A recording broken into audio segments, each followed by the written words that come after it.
सर्व मंगल मांगल्य शिवे सर्वार्थ साधिके शरण्ये त्र्यंबके गौरी नारायणी नमोस्तुते।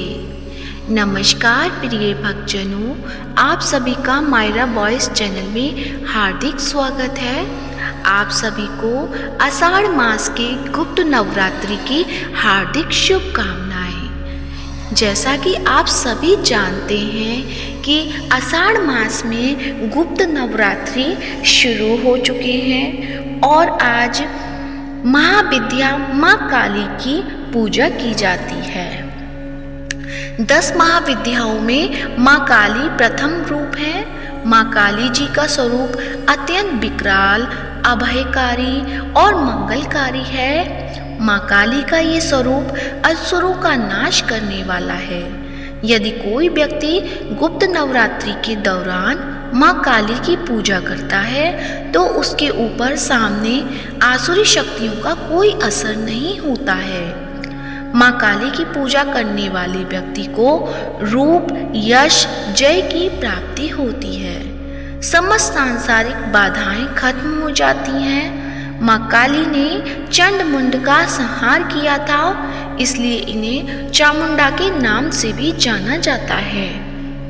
माँ काली अपने गले मुंडमाला धारण करती हैं। इनके एक हाथ में खड्ग, दूसरे हाथ में त्रिशूल और तीसरे हाथ में कटा हुआ सिर होता है। माँ दुर्गा ने रक्तबीज नाम के असुर का वध करने के लिए काली का अवतार धारण किया था।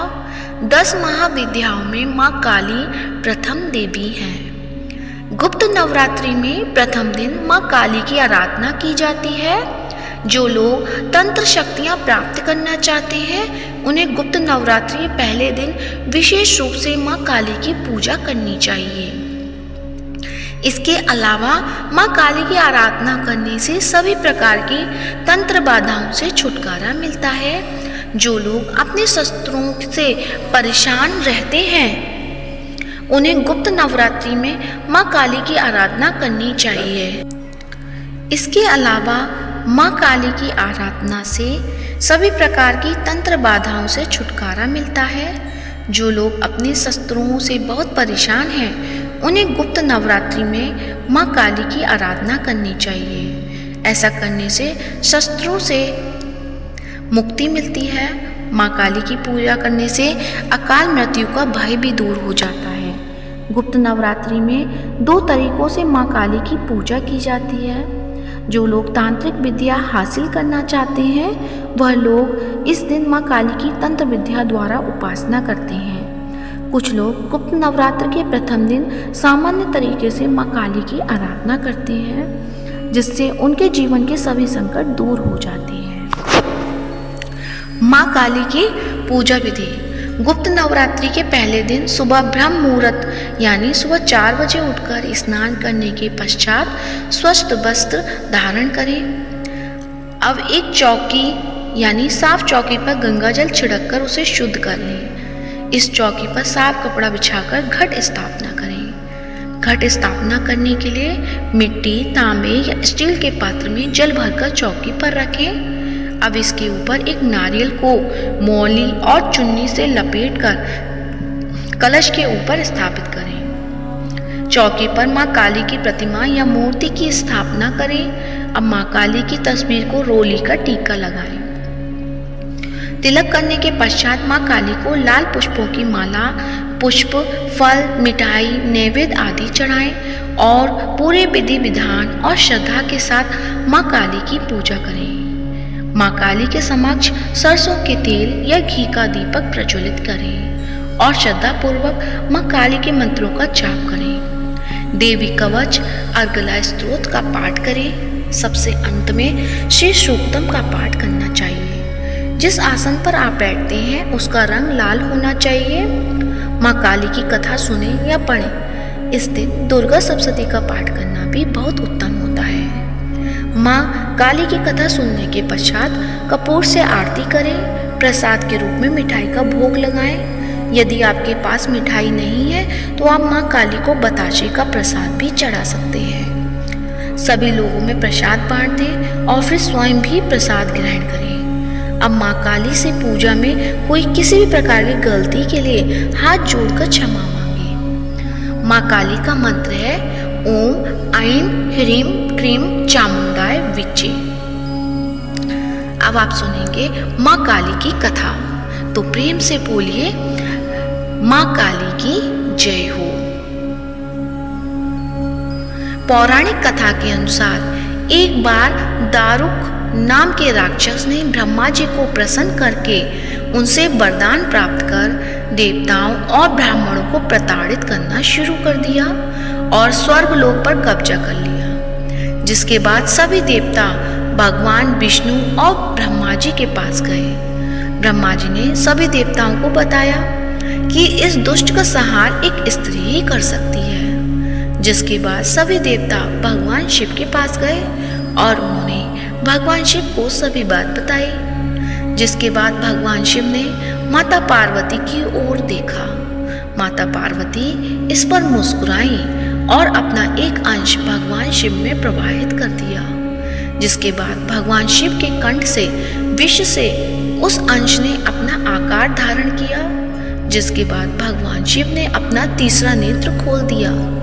उनके इस नेत्र से विकराल रूप वाली माँ काली उत्पन्न हुई। माँ काली के लालट में तीसरा नेत्र और चंद्र रेखा थी। माँ काली के भयंकर व विशाल रूप को देख देवता व सिद्ध लोग भागने लगे। जिसके बाद माँ काली का दारुक और उनकी सेना के साथ भयंकर युद्ध हुआ। माँ काली ने सभी का वध कर दिया, लेकिन माँ काली का क्रोध शांत नहीं हुआ और माँ काली के इस क्रोध से संसार भी जलने लगा। जिसके बाद भगवान शिव ने एक बालक रूप धारण किया और शमशान में लेटकर रोने लगे। जिसके बाद माँ काली उन्हें देखकर मोहित हो गई। इसके बाद माँ काली ने बालक रूपी भगवान शिव को अपने गले से लगाकर अपना दूध पिलाया। जिसके बाद उनका क्रोध भी शांत हो गया। तो प्रेम से बोलिए माँ काली की जय हो। तो आइए प्रिय भक्तजनों, हम सब मिलके करते हैं माँ काली की आरती। तो प्रेम से बोलिए माँ काली की जय हो। अम्बे तू है जगदम्बे काली, जय दुर्गे खप्पर वाली, तेरे ही गुणे गाए भारती। ओ मैया हम सब उतारे तेरी आरती। तेरे भक्त जनों पर माता भीड़ पड़ी है भारी, मैया भीड़ पड़ी है भारी। दानव दल पर टूट पड़ो माँ करके सिंह सवारी, 100 सिंहों से तुम बलशाली। दश बुझाओं वाली, दुखियों के दुखड़े निवारती। ओ मैया हम सब उतारे तेरी आरती। माँ बेटे का है इस जग में बड़ा ही निर्मल नाता, मैया बड़ा ही निर्मल नाता।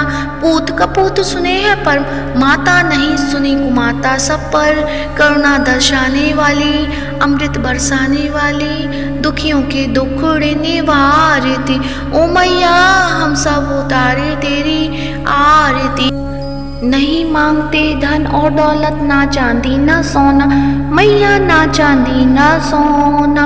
हम तो मांगे माँ तेरे मन में एक छोटा सा कोना। मैया सबकी बिगड़ी बनाने वाली, लाज बचाने वाली, सतियों के सत्य को संभारती।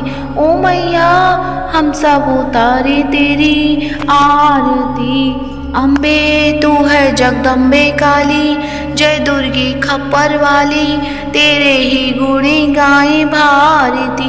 ओ मैया हम सब उतारे तेरी आरती। तो प्रेम से बोलिए माँ काली की जय हो, अम्बे मात की जय हो। उम्मीद करती हूँ आज की वीडियो आपको पसंद आई होगी। पसंद आई है तो वीडियो को लाइक करें, शेयर करें और कमेंट बॉक्स में माँ महाविद्या काली की जय हो अवश्य लिखें। जय माता दी।